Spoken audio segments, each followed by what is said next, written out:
আসসালামু আলাইকুম এভরিওয়ান, আশা করি ভালো আছেন। আলহামদুলিল্লাহ, আল্লাহর রহমতে আমি ভালো আছি। আমার ইউটিউব চ্যানেলের পক্ষ থেকে আপনাদের সবাইকে আমি স্বাগতম জানাই।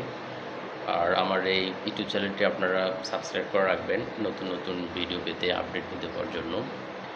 আম, ঈদের পরে আপনাদেরকে সবাইকে আমার একটা নতুন ভিডিওতে আপনাদেরকে স্বাগত জানাইতেছি। আমি আজকে যে বিষয়টি নিয়ে কথা বলতে চাইতেছি, রিসেন্টলি আপনারা একটা ভাইরাল ভিডিও দেখে থাকবেন যে এক বক্তা, সে আগে ওয়াজ করতো হাফেজ মাওলানা, পরবর্তীতে সে টিকটক ভিডিও করতেছে, টিকটক ভিডিও করে ভাইরাল হয়ে গেছে।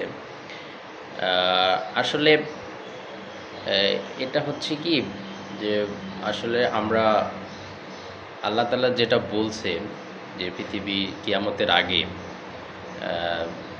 নবী করিম সাল্লাল্লাহু আলাইহি সাল্লাম যেগুলো হাদিস বলে গেছে, কিয়ামতের আগে যে ভবিষ্যৎবাণীগুলো করে গেছে এগুলো ঘটবেই। হ্যাঁ, আপনারা দেখে থাকবেন রিসেন্টলি যে দুবাইতে যে ভয়াবহ বন্যা হইতেছে। আসলে অনেকে বলতেছে যে এটা হ্যাঁ আল্লাহর গজব। হ্যাঁ, একদিক থেকে আল্লাহর গজব, আবার আমরা মানুষেরই পাপের ফল।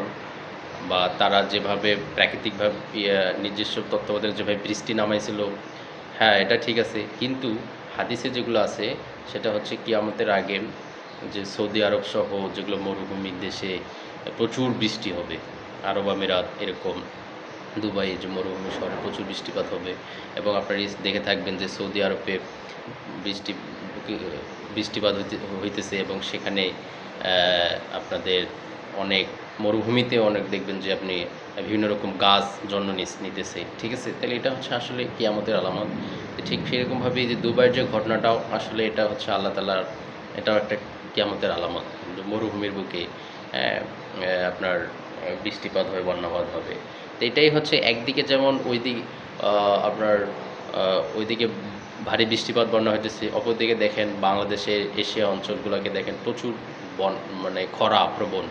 হ্যাঁ, আসলে এগুলো আসলে আমাদের হাতের কামাই এবং হাদিসে যেগুলো আছে কিয়ামতের আগে আসলে এগুলো ঘটবে। তো ঠিক সেরকমভাবে যে ভাইরাল যে ভিডিওটা আপনার যেটা চলতেছে, এটা নিয়ে অনেকে অনেকভাবে মন্তব্য করতেছে।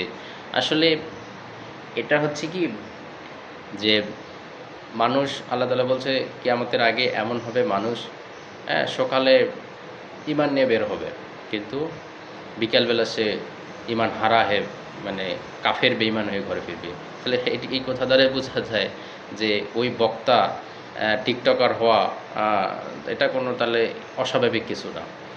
তো এটা নিয়ে এত মাতামাতি কিছু করার নেই, ঠিক আছে। কারণ এটাই তো স্বাভাবিক যে সে মানুষ সকালে যদি ঈমান নিয়ে বের হয়, বিকালেই তো মানুষ কাফের বেঈমান হয়ে ঘরে ফিরবে।